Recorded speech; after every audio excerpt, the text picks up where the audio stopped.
Bem-vinda. Boa tarde, tudo bom? Boa tarde, tudo bem? E aí, essa área previdenciária é complicada, né? É, um pouco. Pra gente é muito difícil pra gente entender. O que acontece, Nani? Todo dia tem novidade, todo dia tem mudança, então a gente tem que estar... Eu estudo todos os dias previdenciário. E a gente fica muito na dúvida também, as pessoas, né? Muitas dúvidas, porque a gente tem aposentadorias, agora com a reforma da Previdência a gente tem vários tipos, tem a regra de transição, tem a regra permanente.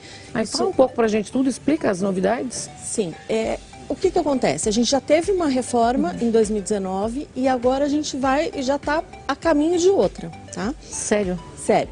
Então, o que mudou nessa reforma para 2019? Ela o que deixou as pessoas... Ela trabalhou piorou, em muitas áreas, né? Mudou muita coisa, ela deu uma piorada. Então, antes, você tinha 30 anos de contribuição, mulher poderia se aposentar. Hoje já não é mais assim.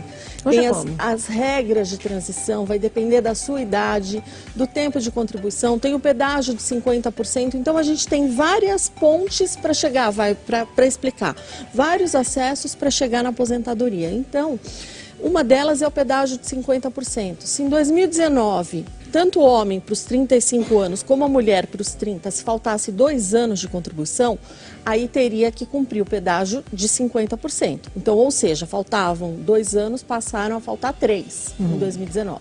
Tem o pedágio de 100%, para quem tinha mais de 2 anos para cumprir, aí dobra o tempo que faltava para a pessoa chegar à aposentadoria. Só que não é só isso. Por exemplo, no pedágio de 50%, eu não tenho idade mínima. No de 100 eu já tenho.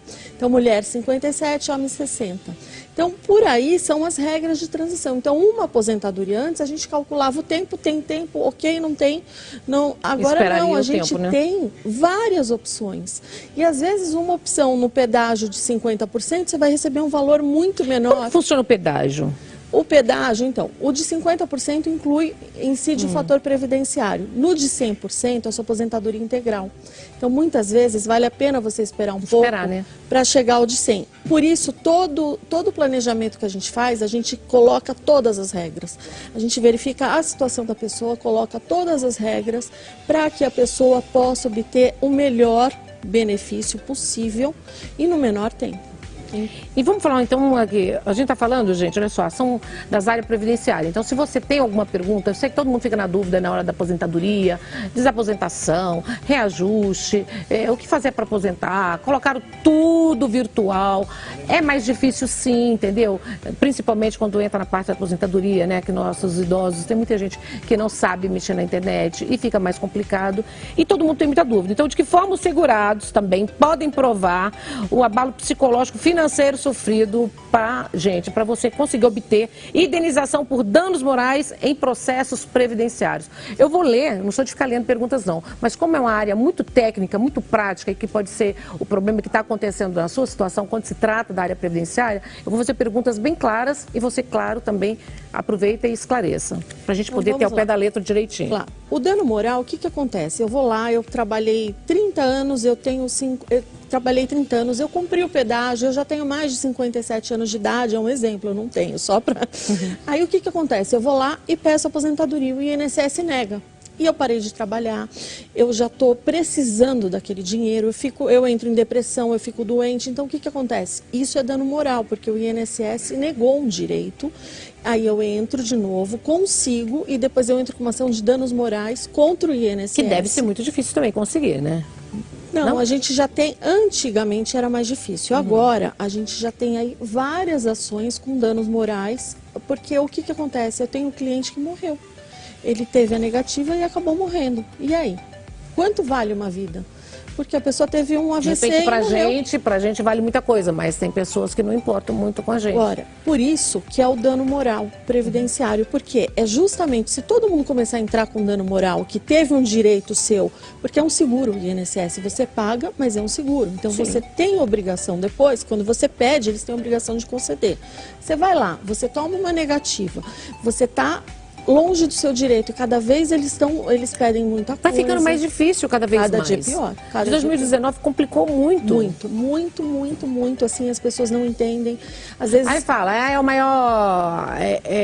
precisa no previdenciário para tirar, porque precisa de verba para não sei direcionar para onde. Mas até hoje não se sabe onde está sendo de fato usado esse dinheiro. Sim. E muita gente paga e morre e nem chega a receber. Então a gente tem isso também. Ah, só tem prejuízo. Não, não tem só prejuízo. E se a pessoa não consegue, só uma curiosidade dentro que você falou, a pessoa vai e morre. E se não conseguiu, por exemplo, entrar, né, ter aposentadoria, e a pessoa, no caso você falou, a pessoa que faleceu, o herdeiro, ele tem direito? Por exemplo, porque a gente sabe que o menor, ou um filho especial, tem o direito de continuar recebendo essa pensão. Nesse caso de óbito, a pessoa pode continuar dando ação mesmo que ela tenha morrido, não tenha conseguido ou não? Sim, o herdeiro pode entrar com ação em nome daquela pessoa, de dano moral previdenciário. Sim. Agora, a mulher, o filho inválido ou os menores de 21 anos terão direito à pensão por morte. Mesmo se não conseguiu essa aposentadoria? Sim, porque às vezes não conseguiu, mas ele estava pagando. Então a pessoa... por isso para entender, né? A pessoa tem direito, ele estava pagando ou ele estava em dia, porque o importante quando tem a pensão por morte é a qualidade da pessoa de segurado. Então, se ela está 10 anos sem pagar e ela não tinha direito à aposentadoria, ela não vai ter a pensão por morte. Mas se ela estava pagando e teve uma negativa no benefício indevida, eles têm direito sim à pensão. Deve ser uma briga também judicial, né? Pra conseguir. É uma briga, mas eu gosto de briga, então... Não, eu também gosto de uma briga, você percebeu, né? A gente já começa, a gente gosta de esclarecer e que as coisas sejam feitas direitinho. Exato, né? A gente briga pela justiça, para que tudo seja correto. E não é justo você pagar uma vida inteira e na hora que você precisa, você leva um não. E aí abala, você tem um abalo, você sofre... Tem gente que tem aí um infarte porque teve o benefício negado. E aí vai ficar tudo, né? Por isso mesmo? Sim. Bom, e aí a gente fica pensando também, vamos falar aqui também dessa área previdenciária, gente. Você como advogada, hoje, o que mais as pessoas procuram você? Agora, buscando o que dentro dessa área previdenciária? Revisão de aposentadoria. Como que está sendo feita hoje a revisão? A revisão, a gente verifica se teve algum erro na concessão. Eu acho, assim, muitos erros. Porque o INSS ele é obrigado a conceder o melhor benefício possível, ele não considera. Sexta-feira eu estava analisando um caso, eles simplesmente desconsideraram 15 contribuições pelo teto de um cliente e consideraram como salário mínimo. Conclusão, teve uma redução de R$300 por mês. Que é muita coisa na vida de muita gente. Você considerar que você vai receber aquilo até o final da vida e que ele já estava há uns 3 anos recebendo, é um dinheiro que ele vai receber retroativo. E aí? Parece que nada a gente consegue resolver no Brasil, né? Não, mas eu consigo. Você consegue? A gente entra com ação para isso. Tem que resolver, gente. É muita coisa, parece brincadeira, brinca com o povo. Sim. Eu fico, olha, pelo amor de Deus, a única coisa que eu falo para vocês é ano político, gente. Analisa, escolha bem. Não estou aqui fazendo política que ainda estou na dúvida, até porque eu vou votar também, porque está muito difícil. Mas vou falar para vocês, a gente tem que escolher direitinho, pensar, porque assim, é essa pessoa que vai administrar por 4 anos. Exato. Então, assim, se o negócio está ruim, a gente tem que ter, de alguma forma, um jeito de sei lá, ter alguma proteção. Exatamente. E você conseguiu? Eu consigo, eu reverto, assim, vários casos. Agora, vamos supor, você falou a desaposentação. A desaposentação todo mundo fica na dúvida já também. Já foi julgado improcedente em 26/10/2016. Já faz um tempinho. Uhum. O STF bateu o martelo e falou, não, para aquele aposentado aproveitar os valores que ele está pagando após a aposentadoria, somente lei. Então, acabou o judiciário. Somente lei para você. Então, você se aposentou, você continua pagando? Só lei para te favorecer. Enquanto não criar uma lei, esquece. Então, essas revisões, elas são um pouco mais difíceis. Agora, você pega muito erro fácil do INSS e você consegue. Você prova o erro, o judiciário te dá um ganho de causa e você consegue receber. Ou negativa de benefício. Agora, a gente está passando por um pente fino. Metade dos benefícios foram cortados. Você vai Esse pente fino para isso funciona. Para cortar os benefícios do povo. Exatamente. Funciona, né? Cortou pente 50%. Fino em várias áreas, aí a gente sabe que nunca funcionou, né? Agora, você vai me dizer que 50% das pessoas que recebem o auxílio-doença, elas estão fazendo com fraude? Não, né? Então, assim, está tendo um corte excessivo. Então, através de uma ação, a gente consegue reverter isso. e fazer com que a pessoa volte a receber o benefício. Vamos lá, vamos nas perguntas básicas de você que está em casa, aí aproveita e manda também a sua. Quando o tratamento desrespeitoso ou humilhante por parte de funcionários do INSS em agências ou perícias médicas pode ser considerado um dano moral indenizável? E quem responde? É a pessoa, é isso que eu fico na dúvida. O funcionário ele pode responder por ele que tem que responder ou não? Não é a instituição que responde? Você tem dois caminhos aí. Primeiro você pode comprovar.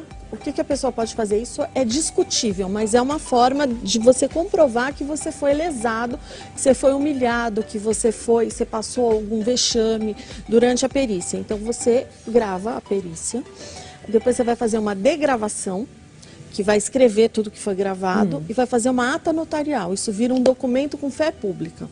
E aí você entra com uma ação contra o INSS, porque o funcionário dele te tratou mal, e você pode também tomar atitudes contra o médico. Você pode ir no CRM, entrar com um processinho disciplinar contra o médico. Tem gente que nem olha na cara, trata todo mundo mal. Sim, coloca as pessoas nos leitos, gente, no chão, nos corredores. É um absurdo, é um descaso. Exato. A Massatucci está comigo, depois ela vai falar como que é o tratamento nos Estados Unidos das pessoas. Sim. É muito diferente, todo mundo é tratado muito mal, as pessoas trabalham a vida inteira.